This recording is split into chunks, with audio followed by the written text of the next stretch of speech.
Welcome back to In the Can. 3 programs kick off the Sundance Film Festival tonight, and one of those films has been called Harrowing. I think David just added the word amazing, intense.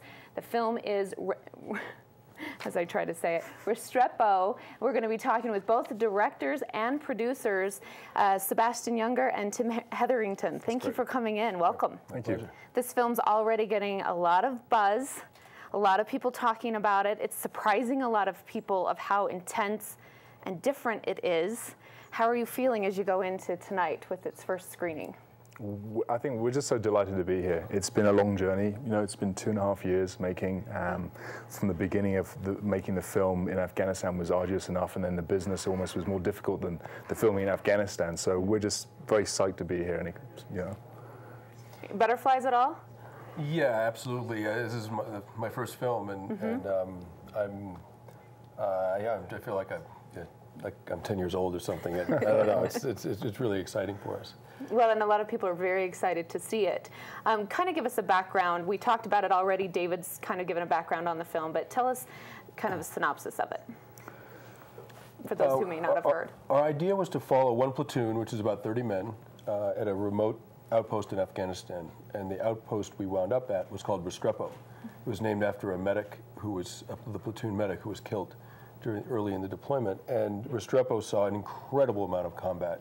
There was a point where 1/5 of all the combat in all of Afghanistan was happening around RESTREPO, and so we did trip after trip. We really became part of the platoon, and the movie is simply about the experience of the soldiers. It's not a political movie. It's not about the war in general. It's just about what it's like to be a soldier in combat.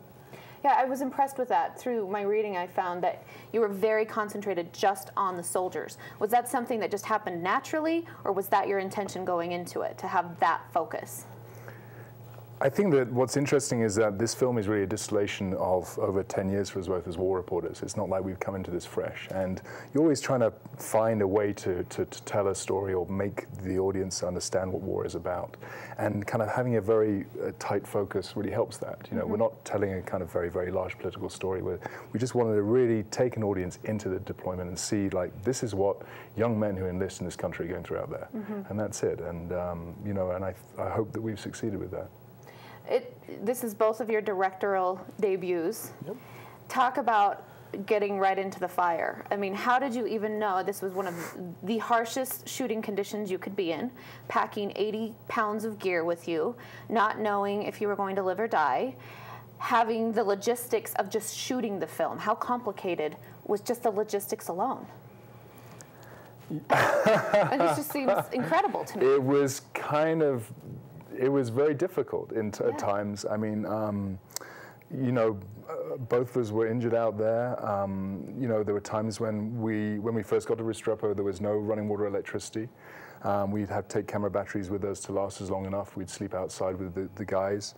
You know, there were times where, I mean, what can I say? It was completely insane in some ways to try and make this kind of film, but. It's been an amazing experience. Yeah. We've also, you know, we both, as Tim said, we're both war reporters. We've been in a lot of combat. So in some ways, the only thing that was different was that we each had a 5-pound video camera. And, but the environment, that kind of environment, and carrying a lot of weight and bulletproof vest, all that was something that we were already familiar with. So it wasn't that much of an adjustment in some ways. But at the same time, it's like, you know, people came back to us with suggestions about how to shoot the film, and we were saying, well, you don't understand the conditions. Like just the dust alone, I mean, trying to film in those conditions and keep your equipment clean. You don't learn that stuff in film school. No, I guess not.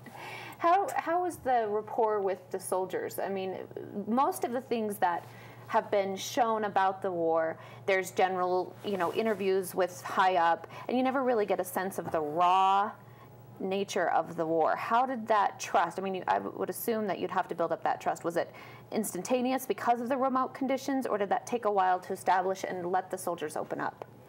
Well, the U.S. military has a system, an embed system, which has been talked about a lot, and that's a physical placement of people. But that doesn't mean you're emotionally embedded. And I think what's interesting about the film we've made is the way that we managed to emotionally embed ourselves. We seek to do that in our work, and I think we almost became part of the platoon. And we weren't interested in talking with generals outside of the valley about what was going on. It was like the film is totally inside the valley, totally inside the soldiers' lives. Yeah, there's no one in the film that wasn't fighting in the Korengal Valley around the area of Restrepo. There was no internet up there. There was no running water. There was no phone. For a while, there was no electricity, no heat. It was really sandbags and ammo. And that kind of isolation, after a couple of trips, after a lot of combat, we got very, very close to the soldiers. I think anyone would have. And they allowed us into their group. I got blown up by an IED. Tim was very badly hurt when he was out there. We sort of earned our stripes after a few. We did a total of 10 trips. After a few trips, I think the guys were like, okay, these guys aren't going away. They're real. We might as well let them in. Now, we hear a lot about soldiers having some post-traumatic stress when they come home. Did you experience any of that after you were done? Again, this idea that we're not coming to this fresh, like we've been war reporters for an amount of time, and considerations are coming back from a war scenario, so the issues, of course, there are emotional issues to deal with, but those are things that I think that we've been working through over many, many years. And you were conditioned. For sure, I came back from Afghanistan, and it was a very difficult transition considering the amount of time we spent out there. The editing process must have been harrowing. I mean, you had so many hours of footage because how long were you in the field altogether? We spent both about 5 months, sometimes together, sometimes separately. And then we went actually back to Italy after the troops are based in Italy, the US Airborne's based in Italy, and after they came back from deployment, we went back to Italy and we did some retrospective interviews with them. So we had a lot of footage, but we were very lucky to get in touch with Michael Levine, who is a fantastic editor. He did the film My Kid Campaign and Billy the Kid. And Michael and our associate editor, Maya Muma, really kind of helped us, and there was a big conversation going on as we kind of got into the edit, and they were absolutely instrumental. Yeah, good editors are worth it, right? Yeah, they were amazing, and there was a whole financial component. We started this out independently. We funded it for almost a year ourselves, which hurt. And National Geographic came in fairly late in the game and came in with some really crucial financial support. They bought the broadcast rights, and that really it airs next summer, and that really helped us right in the final stretch. Yeah, that always helps to know that you have someone backing you and you can make the film what you always envisioned and you weren't constrained by those budget concerns. Have any of the soldiers seen the film? Any of their families seen it? Have you screened it to them yet? We actually had a screening for them, a private screening for the soldiers who were here in the States. I think 10 of them are back in Afghanistan, but there was a bunch here with their wives, and we had that in early December. And we really wanted them to see the film first of all before anybody had seen it. We have a good relationship with them, and it was a really amazing weekend to bring them up to New York and for them to see it. Well, let's take a look ourselves. There's a clip. Do you know what we're going to see?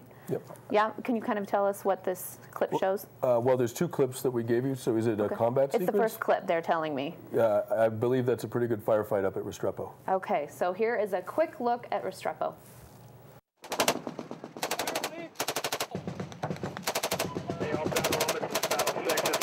We were talking about, man. Cops taking indirect right now, over. What is that? Cops taking indirect. Whoa.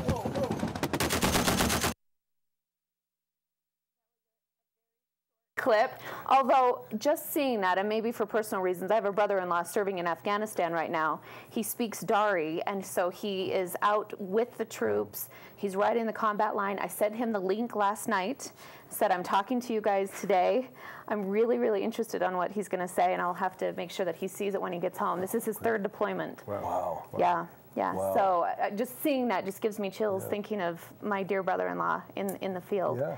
So thank you guys for making this film. I mean, it seems like this is a really important film for people to understand what these boys, in many cases, men go through for us out in the field, and I've just heard that nothing else out there is like this. Thank you. So well done. Thanks Thank you very much. And good luck tonight. Thank you. Enjoy your time here in Sundance. The snow is nothing as treacherous as what you're used to. So enjoy it out there. Thank you both for coming in. That's great. Thanks, pleasure. We will be back with more in the can right after this.